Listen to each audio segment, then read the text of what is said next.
Okay, so once again, good evening to everyone. I hope you are all wonderfully well.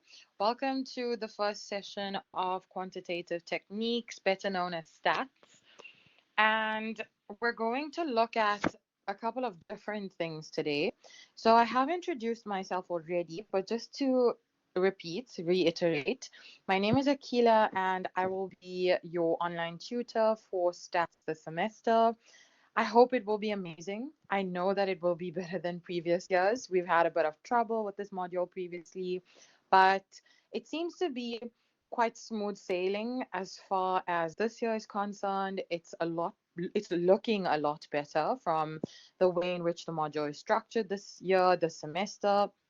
So we're hoping for really positive results. And I honestly, myself personally, feel very positive about it. I do lecture this module in the full-time space as well as the distance space. And it's actually my 8th year lecturing this module. So by now, I know the results and I know how much it's changed over the years. So I really am looking forward to seeing what the results are going to be like this semester, this year, because there's been a lot of change, but all positive. So the module has changed quite significantly from last year to this year. And you guys are quite lucky because it's changed so much so that you now have choices. It is easier content first. It helps you ease into the module. So it really is something exciting when it comes to the change and the module this year. So I'm hoping that you'll feel the same way as well as we progress.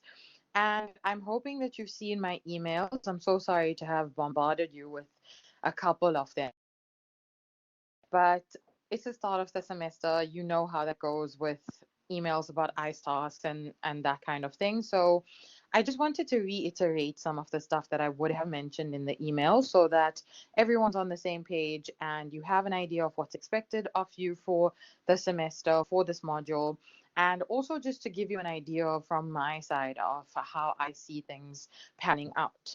So I've put together just a quick overview. You may download this if you'd like. So if you look at the top right-hand corner of your screen, you'll see there is pointing down next to the bin icon. So you can download this if you'd like. It's not obviously necessary because you can just take it down as well. But if you'd like to have this on hand, that's perfectly fine as well. So there are 9 learning units for this module. I did mention that in my email as well, but here I've put together a list of what those modules actually are. So here you'll see that it is an introduction to statistics first. This is the first learning unit that you would have, hopefully, you would have seen in my email. You would have been required, and the PACER, sorry, it also was outlined in the PACER. So you would have seen that you were required to read through this for the first week of campus, basically for last week. But if you haven't as yet, that's perfectly fine because it is literally just theory. The first learning unit is only theory, and I'm just going to write that down here as well so that you're aware that there are no calculations in Learning Unit 1 at all. There's no practical bit to it. It's just giving you an idea of what will come in the following learning units. So it sets the foundation. It's basically the principles, the concepts, the definitions, some of the stuff that you will see come up in the remaining learning units. So it's literally just setting the foundation. So it's purely theory. And as I said, you would have seen that in the PACER. If you haven't seen the PACER, just a heads up, I have uploaded it to the More Resources folder. So when you go to More Resources, I've put it as the first item in the More Resources folder. So it's a PACER, just a guideline.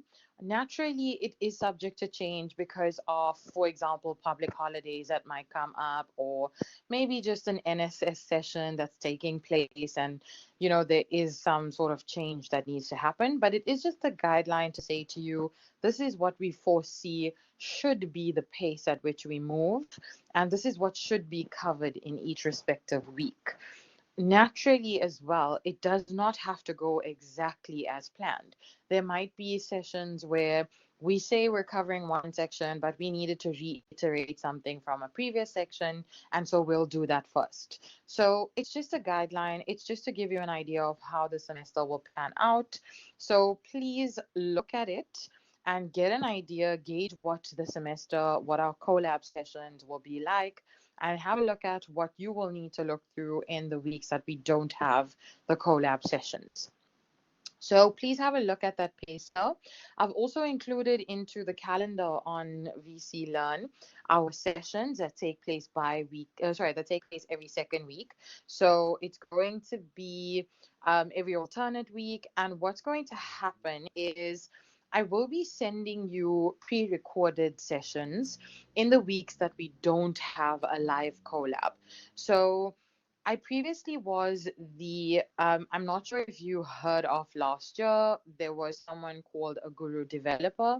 There were people for each module that would create short videos, chunked videos of key concepts or calculations.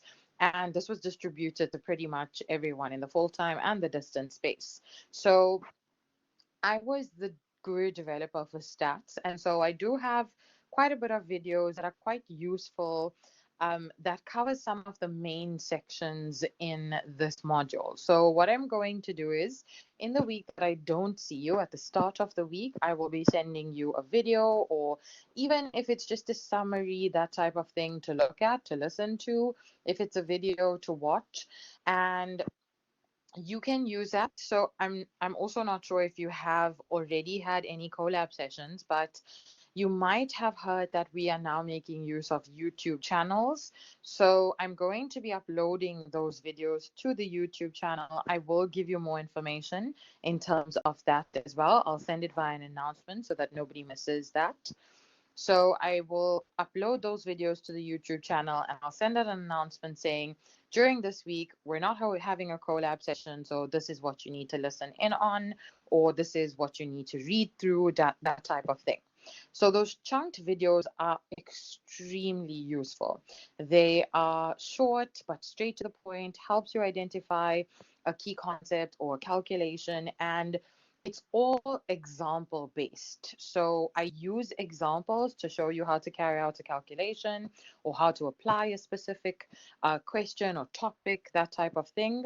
So it's really, really useful. And I also have revision worksheets that I will be uploading. Again, all this is mentioned in the email I sent, but just to reiterate so that everyone is on the same page in case you haven't seen that email.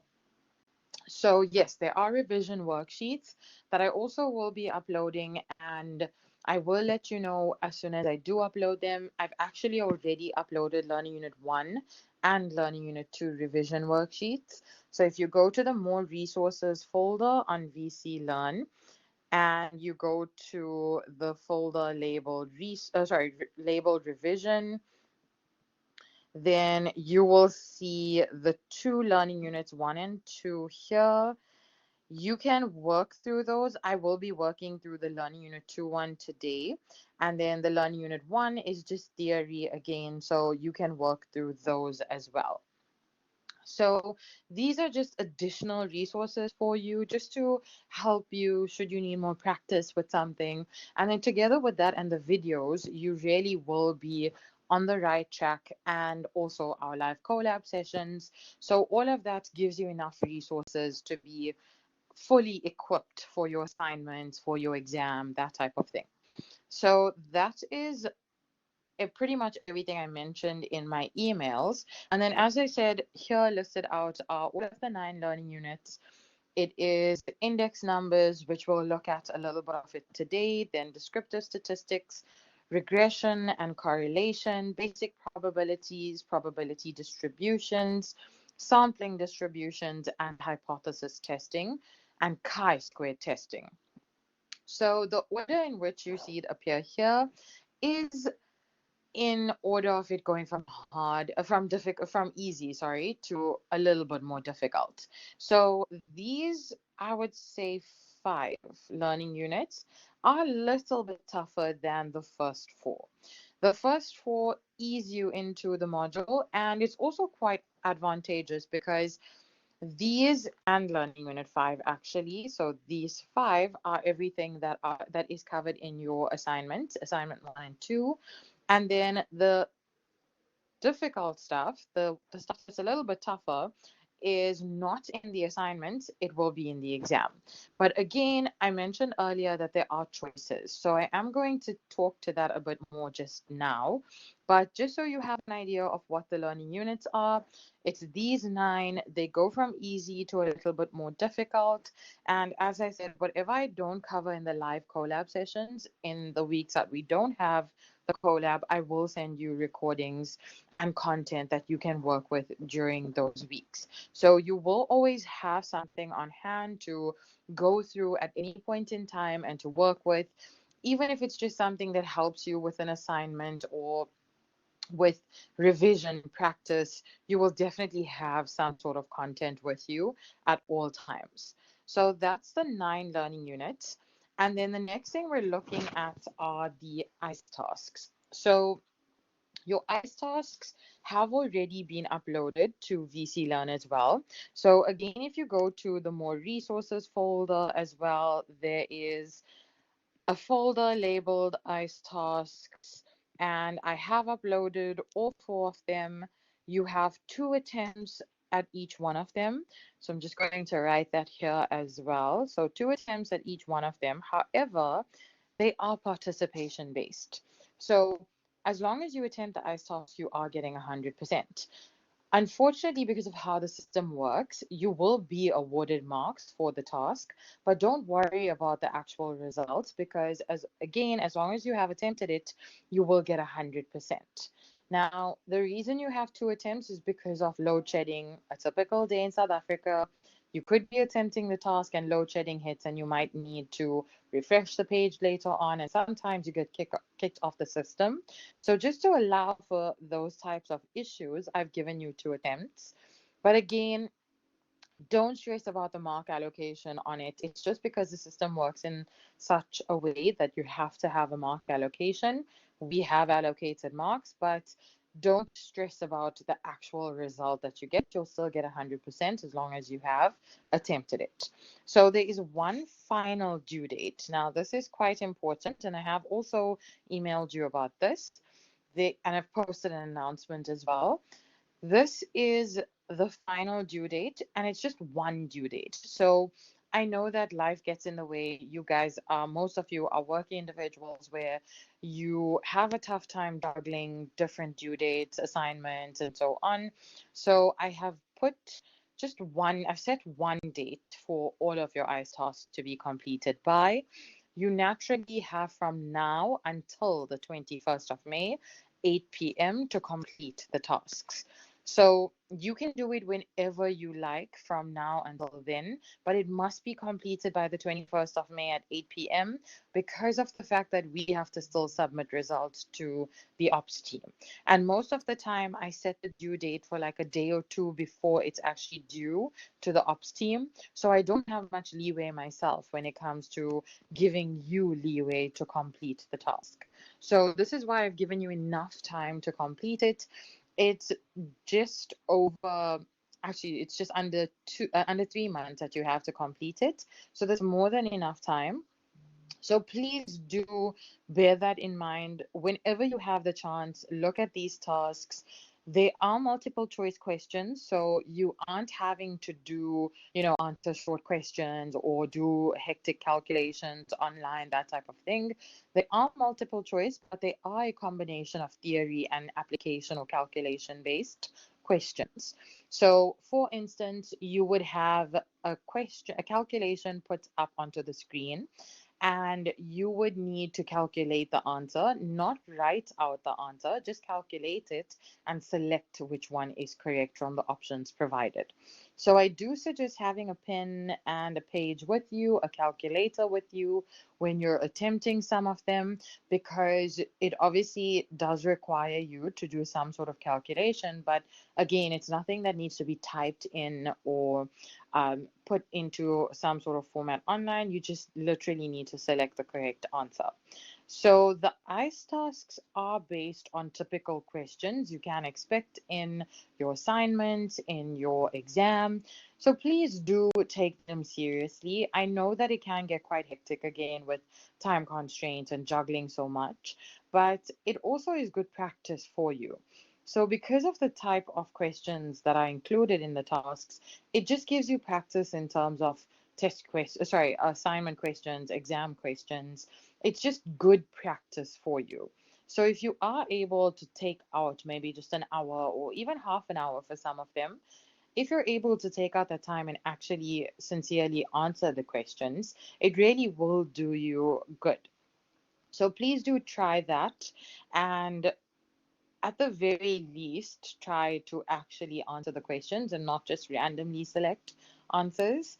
But your final due date is the 21st of May, 8 p.m., and it is for all 4 ICE tasks. So if you do have access to this module already and you're not just joining via a link, then you will be able to see those tasks.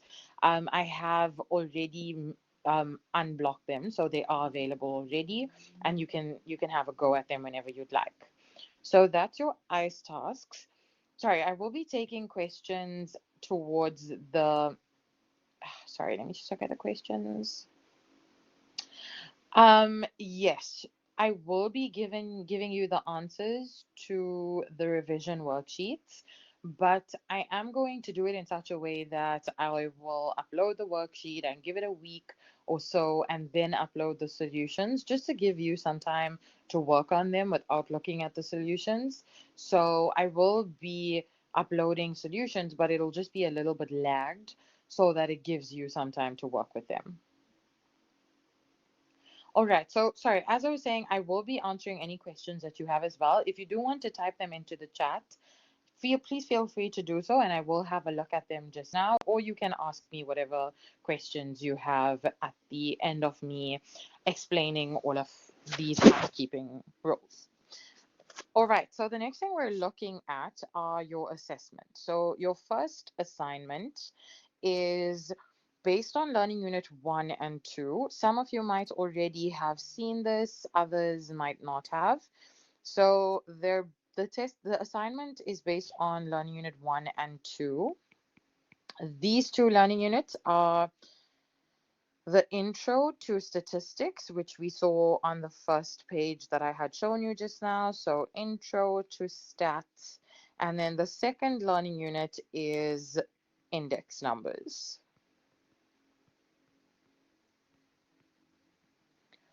All right, so these are the two sections covered in your first assignment. The assignment is worth 100 marks. And then this is the structure of your assignment. Now, this is one of the things that has changed from last year. The first thing was, as I said, the sequence of the learning units have changed. It used to be in a different sequence compared to the sequence that you see up here. Previously, for example, Learning Unit 8 was Learning Unit 5. Learning Unit 2 was Learning Unit 9, and so on. So this has changed quite significantly from last year, the order of your learning units.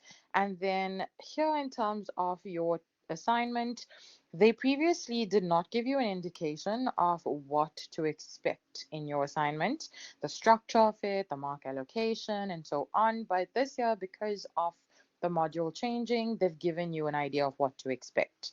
So there are 3 questions in your assignment 1. All are compulsory, and this is the mark allocation. So question 1, 50 marks, question 2 and 3, 25 marks each. They've also said to you that your specific sections are tested in the following ways. So Learning Unit 1, which is just your theory, remember, is multiple choice questions and matching column A with column B, or column X with Y, whichever letters they use. So matching columns and multiple choice questions. And then Learning Unit 2, which is your index numbers, is just simply calculations. So this is for 25 marks for the 2 questions here. and then your 50 marks for your multiple choice. And sorry, let me just erase that. So your multiple choice and your matching column A with column B is 50 marks. So this is your mark allocation for your assignment. This is a structure of it. This is looking at what will be covered in each question and the respective mark allocation. It is due on the 19th of April by 9 p.m. So please do make note of that if you haven't already seen your past document, the date of your assignment one being due. And if you haven't seen the assignment as yet, then this is the structure. If you need to know where to access the assignment, remember it's on the student intranet under your student material. Both assignments have been uploaded already. So you may download both of them and start working with Learning Unit 1 because it is just theory. So you will be able to gather whatever you need for question 1 already. Now, one thing that I wanted to talk about, but not in too much detail, is, and just simply because I need more information from our academic team, is slides. So previously we were allowed to send through slides to you guys, upload them to VC Learn, work with the slides during collab sessions, but the structure has changed a bit from last year and we are a bit restricted when it comes to slides.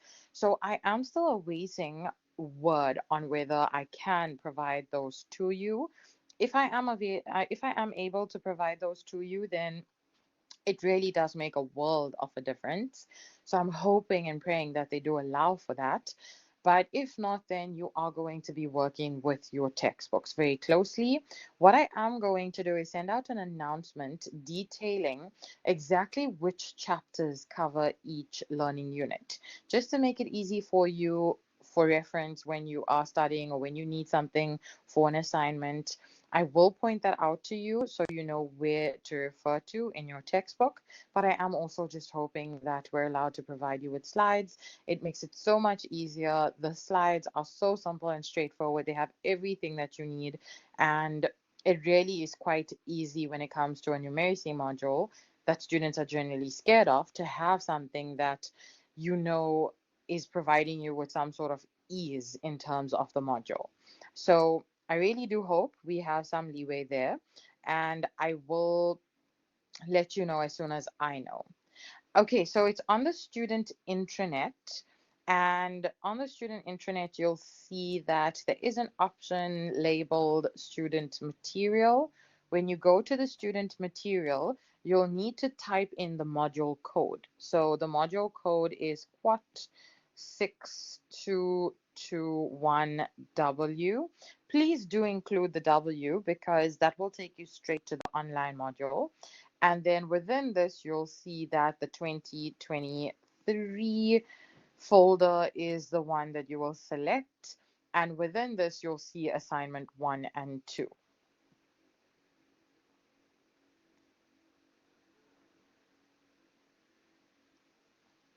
Okay, so let's look at assignment 2. And assignment 2 is based on learning units. Oh, sorry, my apologies. It should say assignment, not test.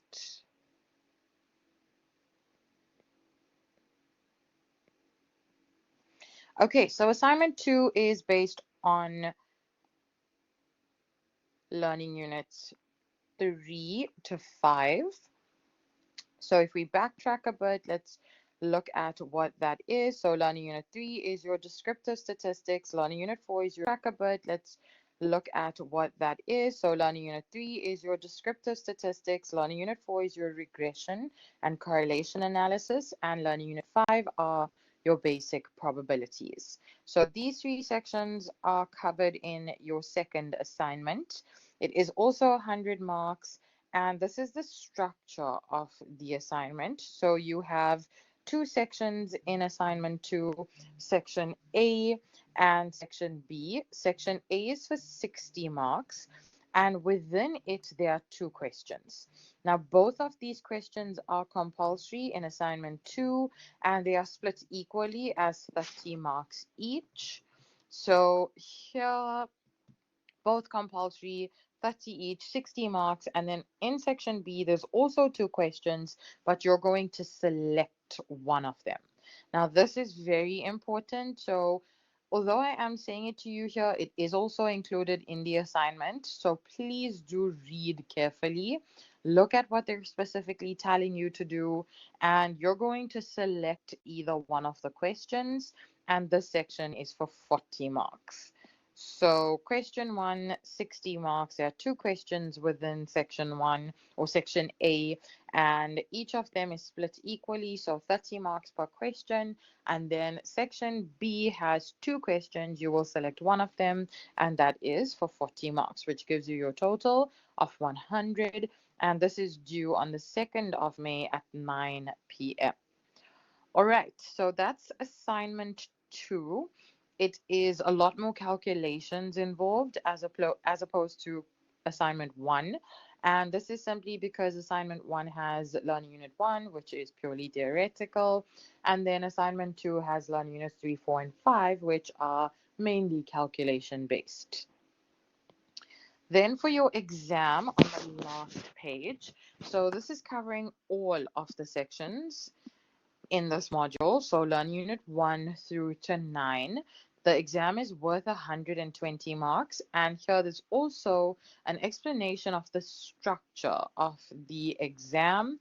So please make note of this. Maybe take a picture of what's on the screen or download the document, as I said, so that you have this on hand. There are 4 sections in the exam. Section A, B, C, and D. Section A is worth 60 marks. And here there are 3 questions. You will answer all of them. Then you have section B, C, and D, which are very similar or pretty much identical to each other in the way in which it's structured. All 3 sections are worth 20 marks.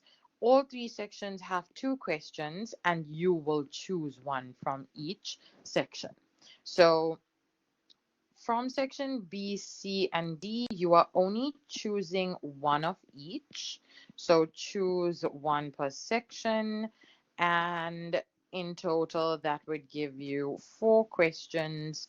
So actually, it would be 3 from section A and then 4, 5, 6. So you would have 6 questions altogether. 3 from learning unit 1, or sorry, 3 from section A that are all compulsory, and then section B is 1, section C is 1, section D is 1. All are 20 marks each.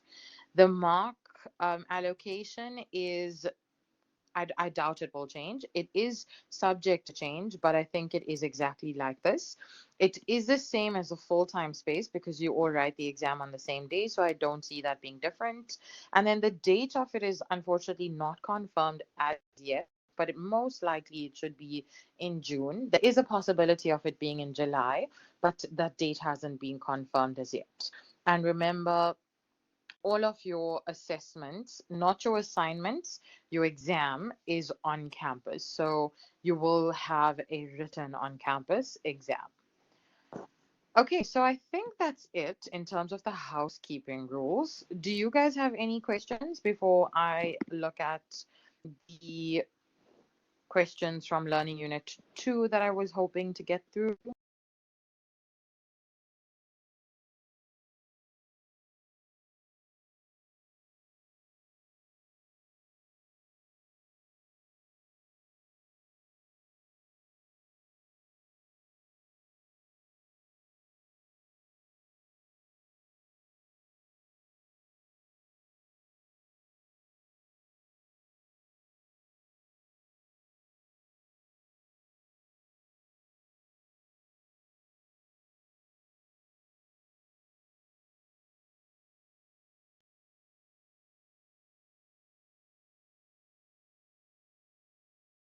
Other questions? Let me get started with the questions from Learning Unit 2. So as I was saying, oh, there is a question. Okay, what is the percentage split of the assignment and the exam? So it's following the same split as most of your modules.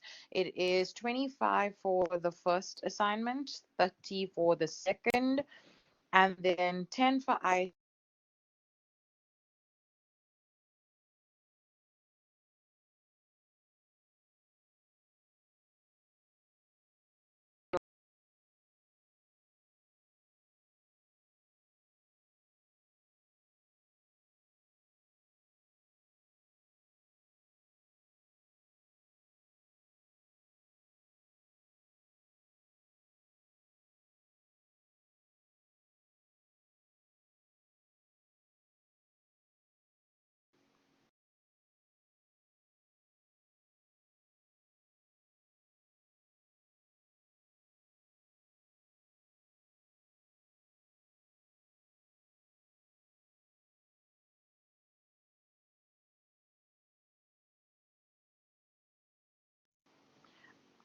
Sorry, guys, I got cut off there for a second. Did you hear me?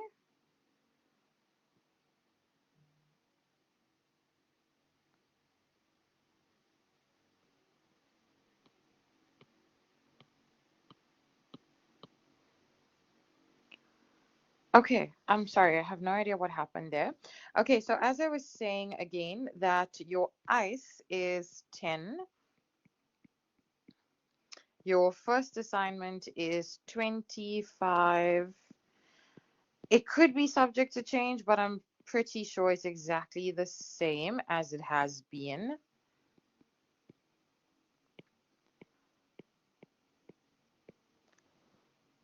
So this is your 65 throughout the semester, and then your exam is 35. It's the same weighting as your modules last year.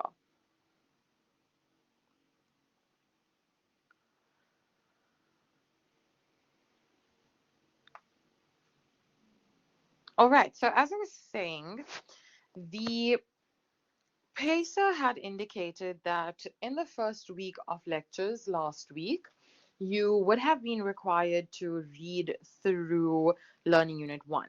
So it's just theory, as I pointed out, just concepts, definitions, that type of thing.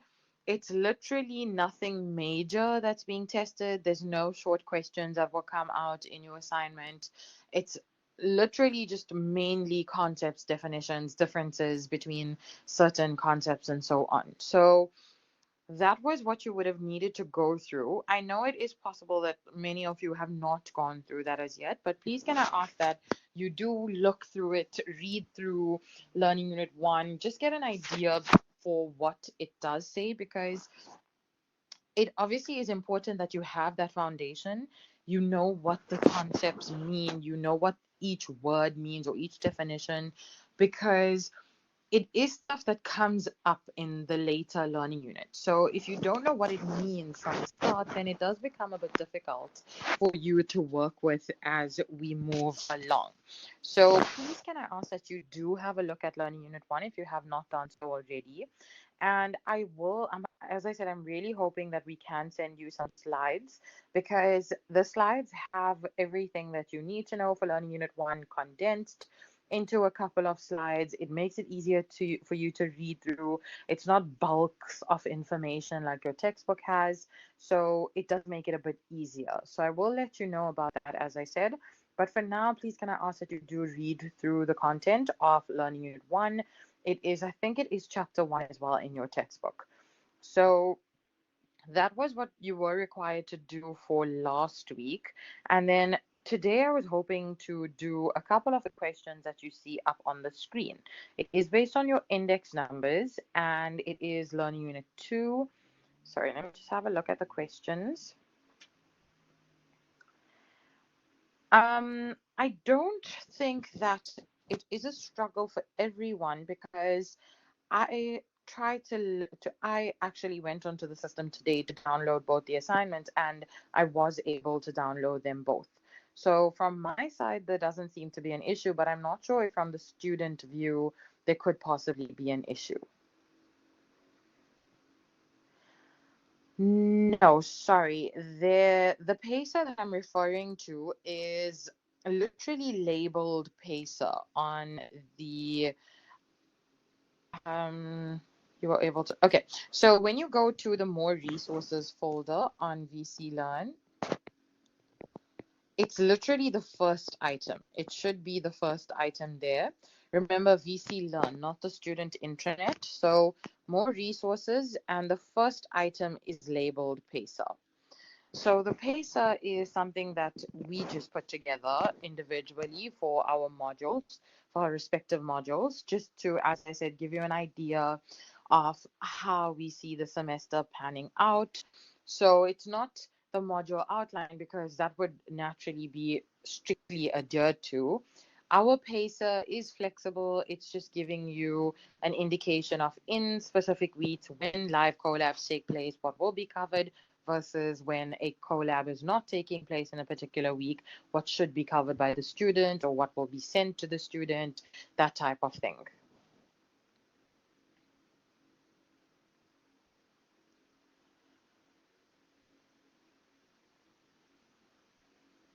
Mm, okay, cool.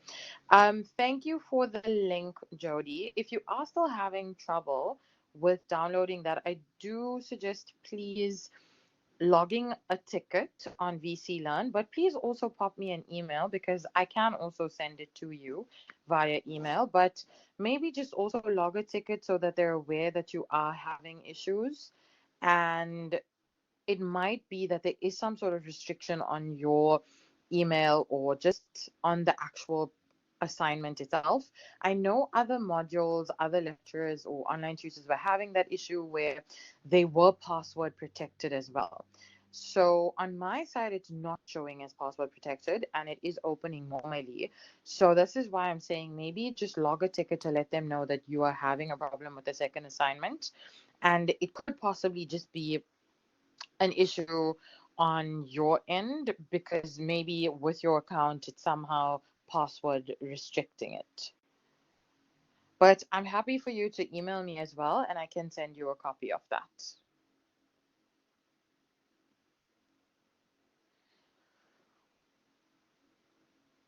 No, this is week 2, so it is working exactly as the campus academic week is working. So last week was the start of the academic year, so that would have been week 1. So during week 1, it is generally about just getting a feel for everything. But because Learning Unit 1 was just theory, it would have been something that you could have just read through. But again, it's fine if you haven't read through it because you can just backtrack and read through the content. And it's not detrimental to what you'll see in Learning Unit 2. It's not going to be difficult to look at this content because you haven't looked at Learning Unit 1. So that's fine. But please, can I ask that you do go back and read through the content there? All right, so let's look at how much we can cover in the next couple of minutes from Learning Unit 1. So this is, sorry, from Learning Unit 2. So this is a section called index numbers, and I'm just going to write that down here at the top as well. Index numbers is Learning Unit 2. Learning Unit 1, remember, is your introduction to statistics. And then, as I said, I have uploaded that revision worksheet for Learning Unit 1 and 2. So this is the one for Learning Unit 2 that's also uploaded on VC Learn under the revision folder. Learning Unit 1 is also there. It's just multiple choice questions with, I think, about 2 short questions that need to be answered. Please have a look at that worksheet as well. It's also a good indicator of the type of questions you can expect. It's nothing too hectic, it's just multiple choice. But honestly, if you just read the content from Learning Unit 1, you should be fine. There's nothing that's too hectic, and it's just concepts, definitions, and so on. So index numbers is where the actual practical bit comes in, where the numeracy starts. And this section is looking at how to calculate specific index numbers. Now, you do have formula sheets that are provided to you in your exam. And it's quite advantageous because every learning unit, except for Learning Unit 1, which is theory, every other learning unit generally has formulas included in the formula sheet. But for this Learning Unit 2, there are 8 formulas that need to be known in total, but only 3 of them, or I think 4 of them this year, are included in the formula sheet. The remaining ones you will need to know. So what I'm going to do is I'm going to upload a document that has all of the formulas for Learning Unit 2 onto VC Learn, and I will highlight the ones that are in the formula sheet. So the ones that are not highlighted are the ones that you will need to know. So I will upload that, and I will also send out an announcement saying I've uploaded the index numbers formula and you will need to know the ones that are not highlighted. So you know exactly what's required of you for the exam, which ones you need to know. So here, the first question says to you that they want you to refer to the table below. And in this table, you have years 1990, 1997, 1998, and 1999. And then you have the price of milk in the second column here. And they say to you to calculate the single price relative. Now, before we continue, I'm going to write down a list of all of the calculations in this learning unit. You have a single price relative or single price index. The word index and the word relative mean the same thing. So I'm just going to write that here. Then you have an unweighted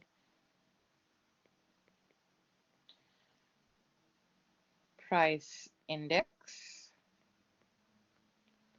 Then you have a composite or weighted composite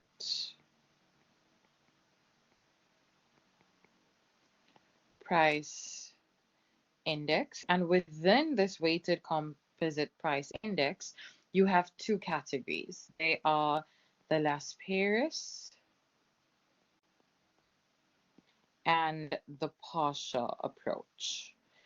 So those are the first four, let's say, because although this is number 3, there are actually 2 formula within it. So that's 1. Let's actually change this. Take out the number here. And that would be 1, 2, 3, 4 formulas for the first section. That's your price indices. As you can see, all of them have the word price in it. And then exactly the same thing, but for quantity. So a single quantity index or single quantity relative.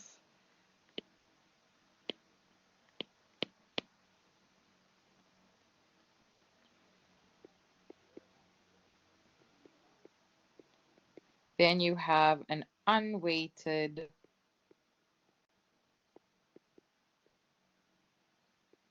quantity index or quantity relative. And then again, you have the weighted composite quantity index.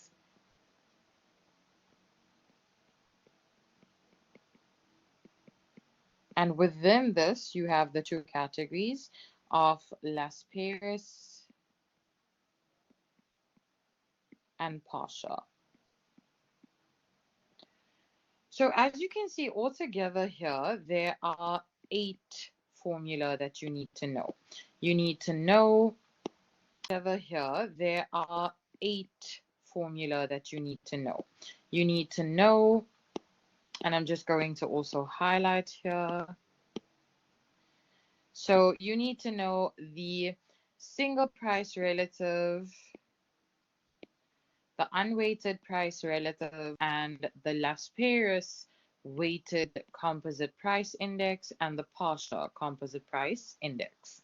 And then you need to know, that's the first 4, the single quantity index, the unweighted quantity index, the Las Paris weighted composite quantity index, and the partial quantity index. So 4 of them all together.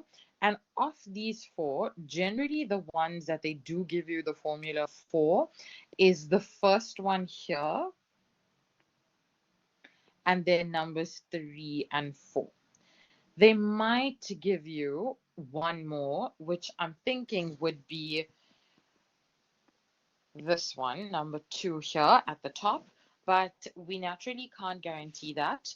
So I'm going to just stick with what I originally said, which is that numbers 1, 3, and 4 at the top, which I will also highlight just in another color to indicate to you, which is in the formula sheet, number 1, number 3, and number 4 here.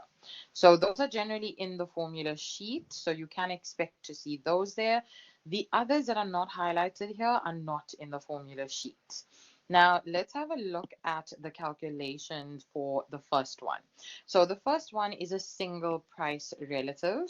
And this is looking at, and what index numbers is about, you'll see this in the theory as well, is it's looking at how does the price of an item, if the word price is included, It's looking at how does the price of an item change from one period to another. So pretty much like inflation, we want to know how does the price of an item change from one period to another? Is it an increase over time? Is it a decrease over time? And to what extent is it increasing or decreasing? So whenever we calculate, and I'm just going to erase whatever's on the screen, whenever we calculate an index number, and I'm going to attach a column here so that we may do question 1. Whenever we calculate an index number or a price relative, so I'm just going to say index value, and I'll also just label it single price relative. So you know that we are calculating what question 1 asks for. So here, the first year's worth of information that they give to you is always referred to as the base year. So you'll always be given the base year. And generally, if you have, let's just say they gave you information for 2020 and 2021. The earlier of the 2 years is always the base year. The latter of the 2 years is always the current year. So whenever you are doing a calculation for index numbers, the first year worth of information that has been given to you is always the base year. And automatically, if that is the first year, its base value, sorry, just want to draw up lines here. So whenever you know what the base year is, automatically its index value is 100. You don't need to calculate it. It's a given that it's 100. This is because a comparison will always be made between every other year and the base year. So the moment you get a question like this, the table will look almost identical to the one that you see in question 1. They will say to you, calculate the single price relative.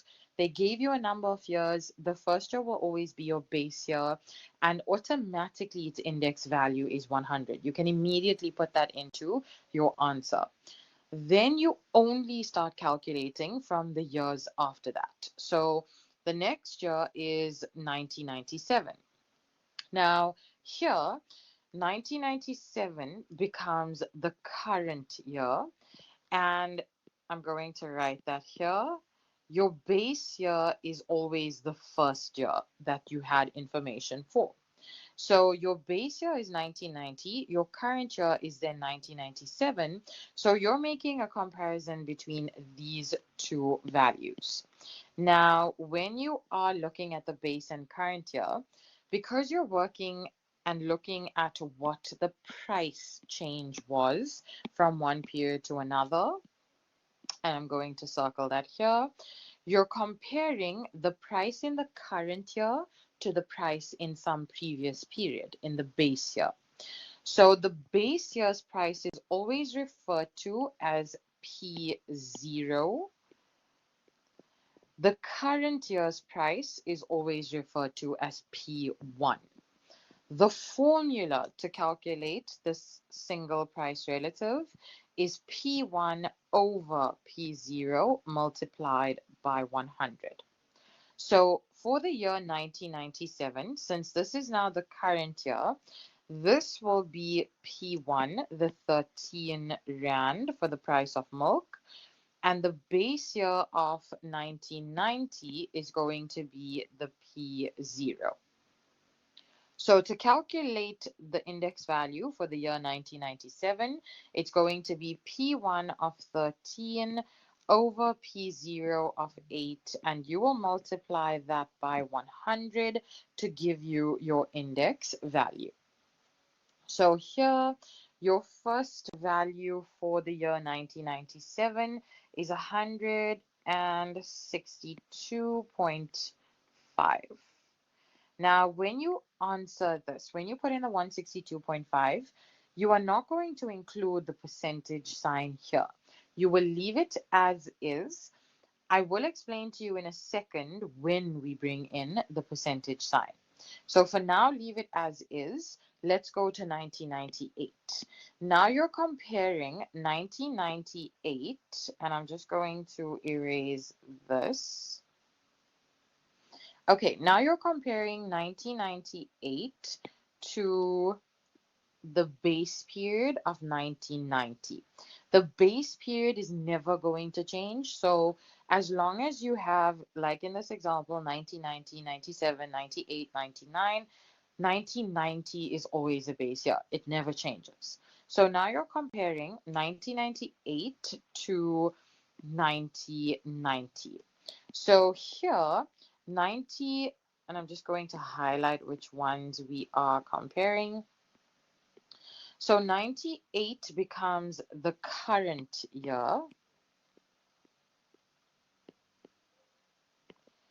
which is P1, and the base stays the same as P0, which is this base year, P1, and the base stays the same as P0, which is this base year of 1990. So now you're going to say P1 is 17, and that's over the base value of 8 in 1990. So it's 17 over 8 multiplied by 100. So that's going to be 212.5. And then you're going to do exactly the same for 1999. You're going to now make 1999, and I'm just going to erase again here. You're comparing 1999 to the base year of 1990. So 1999 now becomes your current year. That's P1, and you are comparing it to the base year of 1990. So that's 21 over the base figure of 8, and that's multiplied by 100. So that would be 262.5. And now we've calculated the index values for 97, 98, and 99. Now, as I said, you're going to leave the answer as is, as it currently stands. And all you're going to do is, when interpreting, you're going to express a percentage change. The percentage change is measured by comparing the answer that you have now calculated. So, for example, 162.5 in 97, you'll compare that to the base value of 100. So whenever you are interpreting, and I'm going to write that here at the top, in order to interpret, you are always, sorry, let me just remove this. Whenever you are interpreting, you are going to compare the index value that you have calculated to the base value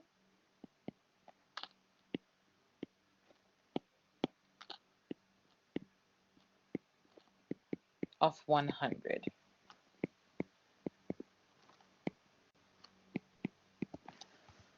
So here in 97, you're comparing 162.5 to 100. Firstly, as long as it's greater than 100, that means that there was an increase in the price. If it's less than 100, that means that there was a decrease in the price. So increase in price or decrease in price. So here it's greater than 100. That means that there was an increase in the price of milk.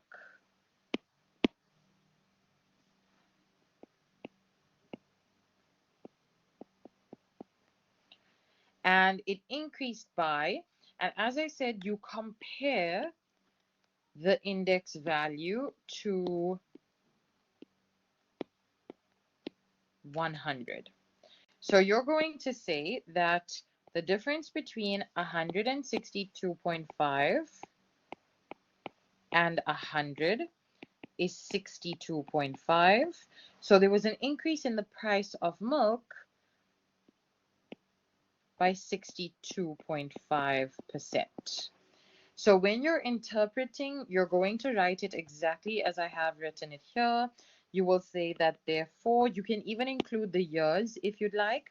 You can say that therefore, between 1990 and 1997, the price of milk increased by 62.5%. So this is how you would interpret your answer. The same for 98. So here for 1998, I'll highlight it in a different color so we're able to identify that. It is here 212.5. Firstly, it's greater than 100, so this means there was definitely an increase in the price. And now you're looking at the difference between the 212.5 and 100. So you're literally just in your head or on your calculator saying 212.5 minus 100 tells you that there was a 112.5% increase. It's perfectly fine that that increase is a higher than 100% increase. That that's totally normal, so don't be alarmed if you see that. And in your interpretation, then you will say that between 1990 and 1997, let's change that from 97 to 98. So between 1990 and 1998, because this is the year that we were looking at the index value, so between 1990 and 1998, the price of milk increased by 112.5. And then the same for 1999 as well. So here for the year 1999, it's 262.5. So again, it is higher than 100. So it is an increase. And then the difference between that 262 is higher than 100. So it is an increase. And then the difference between that 262.5 and 100 is 162.5.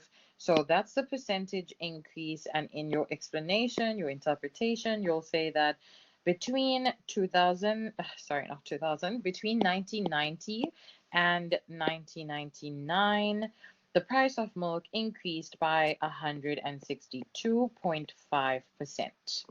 So this is how you'd calculate a single price relative.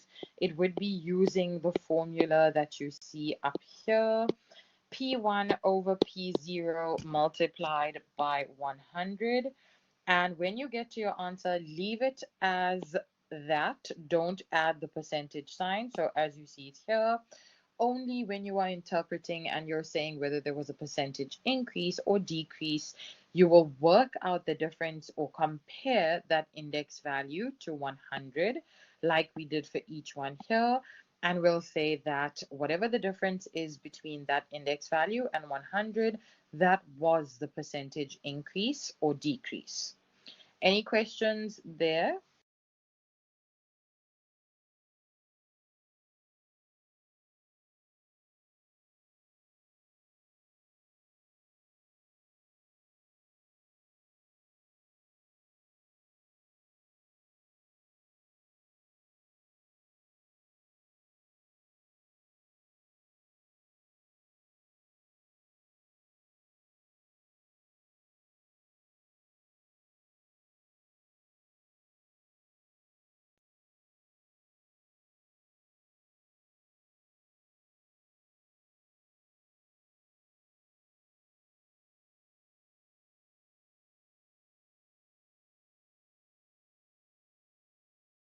So that you understand how to go through those formula. Let's have a look at number 2. So I'm just going to erase this. The idea is pretty much exactly the same. It's still the same idea of if you have 2 years, again, let's just say 2020, 2021, automatically the earlier of the 2 years becomes the base year. The latter of the 2 years becomes the current year. Like we saw in the price relative example in question 1, in the base year, the price was P0. In the current year, the price was P1. Now, likewise, because we also have quantity relatives that can be calculated, the base quantity is Q0. The current quantity is Q1. So we need this for question 2 here. And this says to you, again, refer to the table below. This has the years 92, 93, and 94. It has the quantity of shares that are purchased. And they want you to calculate the quantity relative. So the quantity relative is calculated using the formula Q1 over Q0 multiplied by 100. So here, it's exactly the same idea as the one that I had done just now. The earliest of these 3 years listed out for you is the year 1992. Automatically, 92 then becomes the base year.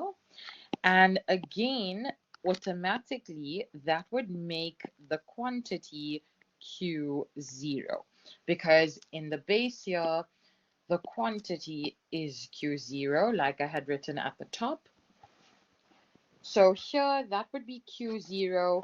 And also exactly like we had done just now, when we're calculating the index numbers, so in this case, we're doing the quantity relative, the base period will automatically always have an index value of 100, meaning you don't need to do a calculation for the base period. It's automatically going to be 100. You will only start calculating from the year after the base year. So our calculations actually only start from the year 1993, because 92 is the base year and it had a quantity index of 100. So here for 1993, this then becomes the current year, because you're now comparing 93 to 92. Between the 2 years, 92 and 93, the earlier is the base, the latter is the current. So 92 is the base, 93 would be the current. So here this becomes Q1, and that is plugged into your formula. So Q1 over Q0, that would be the 19064 over the Q0 of 12,320, and you'll multiply that by 100, and that would give you a value of 154.74. And then you have exactly the same idea for the next one. So for the year 1993, you made that your current. Now, because you're comparing 94 to 92, that becomes your current year. So 94 is now your current year. That now becomes your Q1, your new Q1 figure. So it's no longer that. It will now be Q1 here. And so it's the it's the 1994 figure of 17,782 over Q0 of 12,320, and that would give you an answer of 144.33. So now you have all of your index values for 93 and 94, and you know that 1992 is the base year, so that's going to be 100 as a quantity relative. And now when you interpret it also in the exact same way that we had interpreted for the price relatives. Here you're working with quantity, so you're going to say that therefore the quantity of shares purchased, because that's what we're looking at. They said to you here, shares purchased. So shares purchased, because that's what we're looking at. They said to you here, shares purchased. So the quantity of shares purchased between 1992 and, let's work with 93 first. So 1993, the price relative is 154.7, sorry, the quantity relative is 154.74. So between 1992 and 1993, it has increased because it is greater than 100. So it has increased by, and here we'll work out the difference between 154.74 and 100, because remember, you always compare to the base value. So that gives you a 54.74 difference. So it's increased by 54.74%.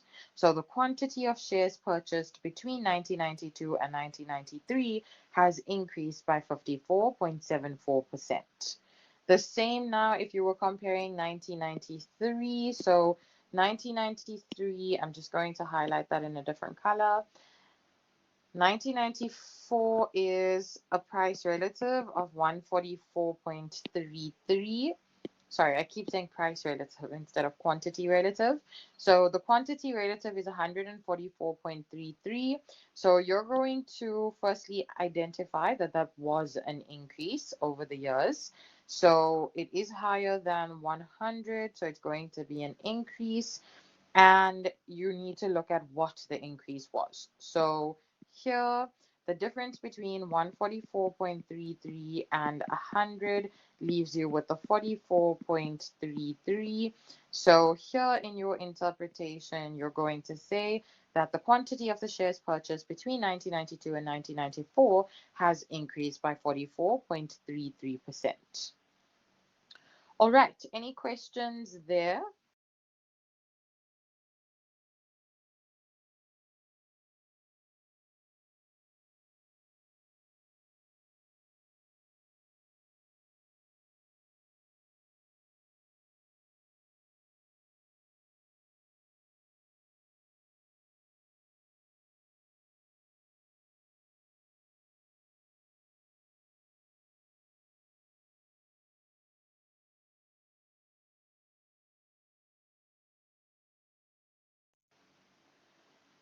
Okay, perfect. So questions 3 and 4, they are a little bit more work involved, and I would like to take you through at least question 3.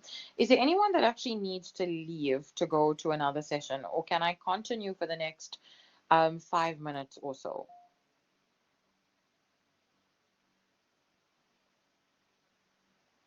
If you do need to leave, that's perfectly fine. I don't mind at all. I know you might have other sessions happening, or maybe you have your own personal stuff, but I'm hoping. Okay, perfect. So I will continue for the next few minutes, and let's look at question 3. So question 3, let's look at the table in the question and then I'll give you an explanation. So the question says, refer to the table below. You have the year 2000 and the year 1999. Immediately before looking at anything else, the earlier of the 2 years is 1999. So I'm going to write down that this is the base year, and that would automatically make the year 2000 the current year. So remember I said to you, when we're looking at, and I'm going to write that again at the top, when we're looking at the base year, the price and quantity is P0 and Q0. When we're looking at the current year, the price and quantity are P1 and Q1. So again, according to that I've written at the top and in line with what's in the table, if 1999 is the base year, then its respective price and quantity will be P0 and Q0. And if 2000 is the current year, then its respective price and quantity will be P1 and Q1. Now that makes it quite easy going forward, because they're looking at here the fare of a train and a bus, and they ask you in the question, and they also actually told you here, but just in case they didn't tell you, I had pointed it out to you already, that 1999 would be your base year. Again, because you can't guarantee that they will specifically say this to you, it is good to be able to identify on your own that the earlier of the 2 years is your base year, the latter of the 2 is your current. So let's have a look at the questions. They say to you that they want you to calculate the Laspeyres weighted aggregate composite price relative. It's a long question in terms of the words that go into it, but the calculation is actually very quick and simple. And then the wording of the second question is the partial weighted aggregate composite price relative.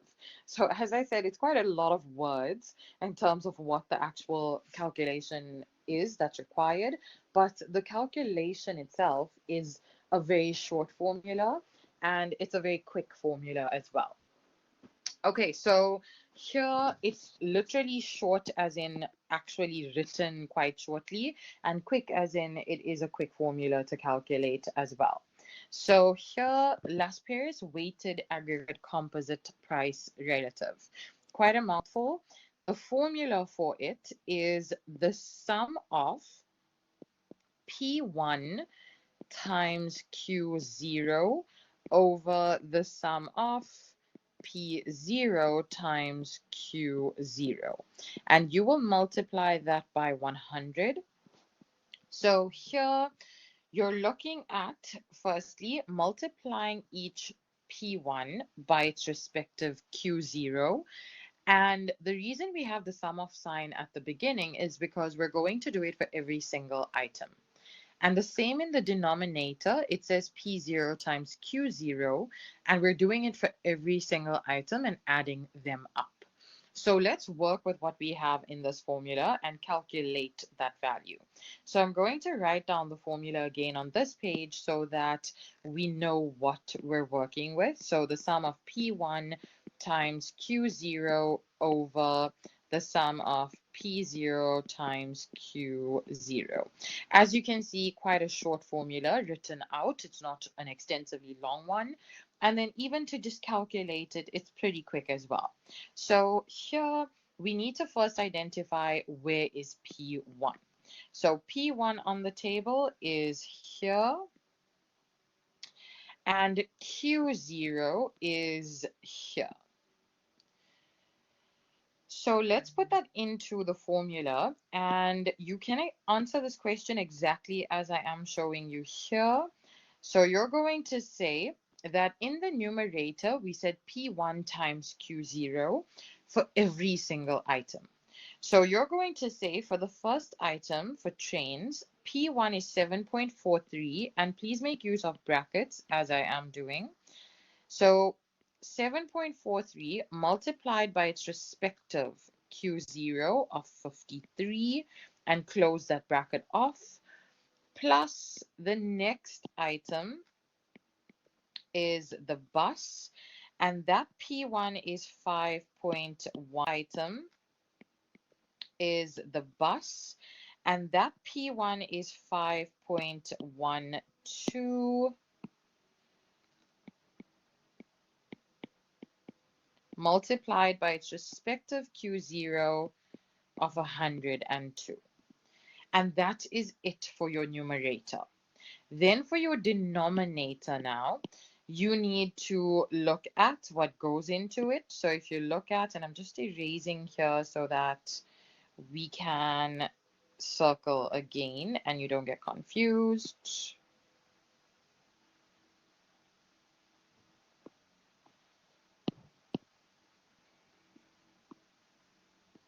Okay, your denominator says P0, and this is P0, times Q0, and this is Q0.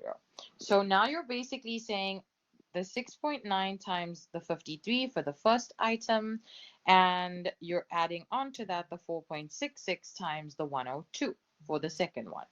So literally exactly as I had explained that to you, it's going to be the 6.9 times the 53 plus the 4.66 times the 102. And like that, you are done with that calculation. You can literally put that into a calculator exactly as it is with the use of brackets with one actual calculation. Please try to not do the numerator separately and the denominator separately. You can do it as one calculation. If you are having a difficult time with doing it as one calculation, please pop me an email and I will help you, or you can just ask me in the chat if you'd like as well. So please put this in as one calculation using the sign that looks like this, just in case anyone is confused. It is on the left-hand corner of your calculators. I think it is the third button from the top. So on the left-hand side of your calculator, the third button from the top, it should look like this with a fraction sign, and it has a box at the top, a box at the bottom. You'll use this and type in your entire top half into the numerator and then this entire bit into the denominator and multiply by 100. So this gives you an answer of 108.92. And how we interpret this is because there's more than one item, we refer to it as a basket of items. So here you're going to say that, therefore, and you can copy down this interpretation and use it as long as you have more than one item. So as long as a question has a table that looks like this, or like the one you can see on the next page, like this one, as long as it is a table that looks like this or like this one at the bottom, you can use this interpretation. You're going to say that, therefore, on average, the prices of the items in this basket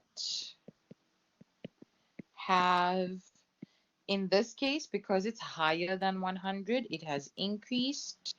If it ended up being lower than 100, then you would say it has decreased.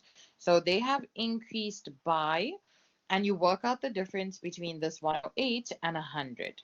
So the difference between them is 8.92%.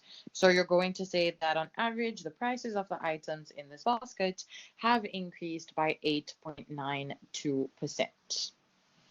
Any questions in terms of that one? So that's your Las-Paris method, the first question here.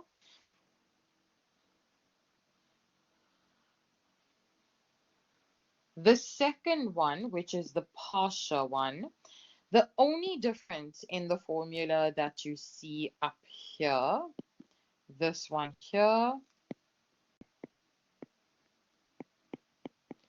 the only difference between this formula and the Pasha is that with the Las-Paris, as you can see, we said Q0 here and Q0 here. With the Pasha method, instead of the Q0, it'll be Q1. That's literally the only difference. So at the top, it will say the sum of P1 times Q1, and at the bottom, your denominator will say the sum of P0 times Q1. Okay, so that's the only difference. So if we go back to this calculation, and I'm just going to clear here so that we can have some space to work. Again, this is your current period, so that's P1 and Q1, and this is the base, so that's P0, Q0. The formula for the Pasha method is the sum of P1 times Q1 over the sum of P0 times Q1.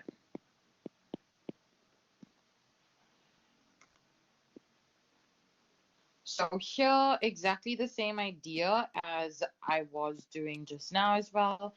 So you're going to say that P1 times Q1, and I'm just going to highlight for this. So here's P1 and here's Q1. So that's 7.43 times 98. So that's 7.43 times 98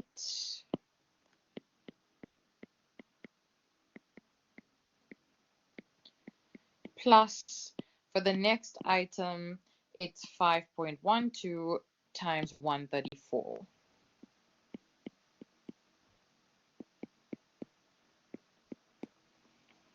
Then in your denominator, it's P0 times Q1. So P0 is here, and Q1 is here. So that would be, and again, I'm just going to highlight, that would be P0 of 6.9 times Q1 of 98. So that's 6.9 times 98 plus 4.66 for the next item times 134.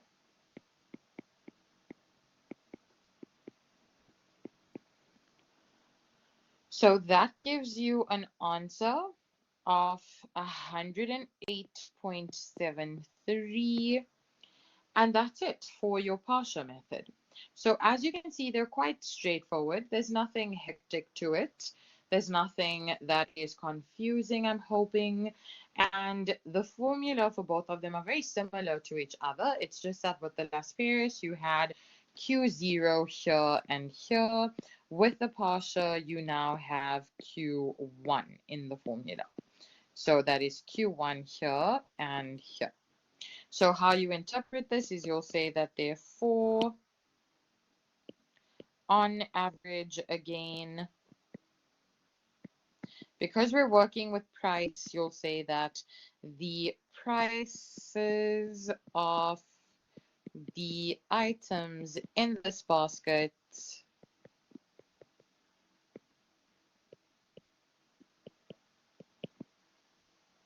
have increased again because it's greater than 100. And it's increased by, you'll compare that to 100, and that's 8.73%. Remember, you could get an answer like, let's just say you calculated this final answer and it was maybe 76.18.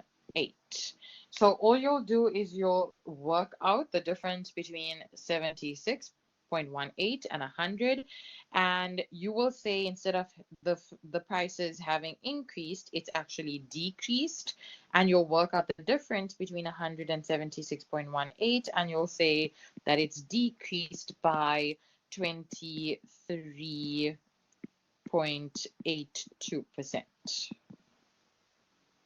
Okay, so that is it for today. Sorry, I know I've taken up about half an hour more than we were supposed to take up. I do apologize. I am just going to write on the screen what the formula for these two are for question 4, and you can have a go at that on your own. So here, please make note that we're working with quantity changing.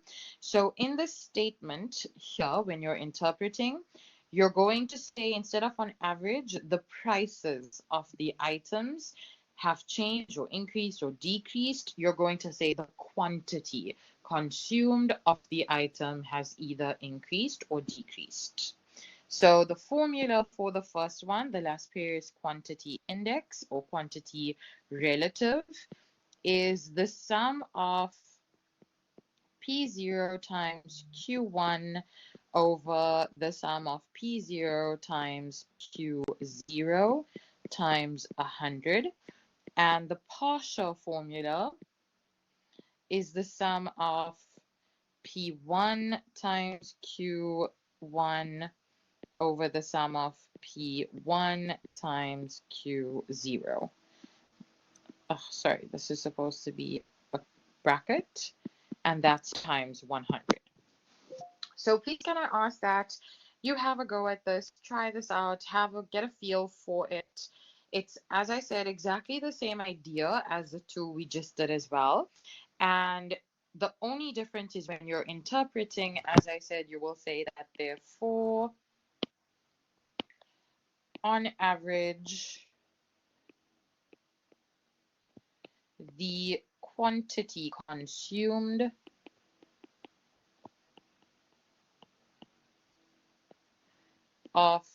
the items in this basket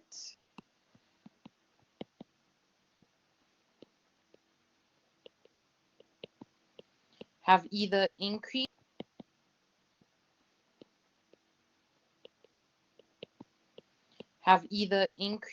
or decreased. So I'm just going to put increased / decreased by, and you'll work out the percentage increase or decrease. So if it's above 100, it is an increase. If it's below 100, it's a decrease. And you'll just work out the difference between the index value and 100, and that will tell you the extent to which it's increased or decreased. All right, any questions from anyone? I'm so sorry for taking up so much of your time.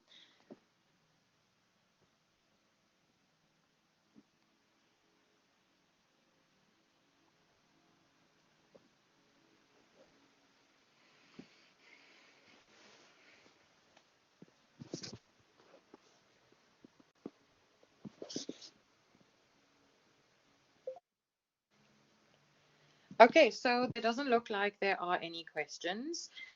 As I said, this is pretty much it for this learning unit. There are additional questions that can be asked, but it's more or less along the same lines. So I am going to send you a recording of something similar to what we've looked at here, just additional questions, additional practice of these type of questions. Please can I ask that you do listen in on it when you are able to, and just maybe practice these questions again. Maybe just have a look at the worksheet. It is on VC Learn, so maybe download it and work with it on your own, and then look at the answers here to just check that you are correct. What I'm also going to do is I just want to write down the final answer for these two, and you can work towards that and just check that your answer is correct. So for the first one here, the Las method, this answer would have been 148.08, and this was 146.07. So work with it before you look at this answer, before you take this answer into consideration, and just check that you are getting the same answer so you know that you're on the right track. If you have any questions at all, please email me. I'm happy to assist there. Thank you so much for your time. I'm hoping that this was a good enough, productive enough session, and that it has been easy for you to understand. I will put up that worksheet as well in terms of index numbers, showing you which formula are there and which are not. Enjoy the rest of your evening, and I will chat to you again soon. Thank you, everyone.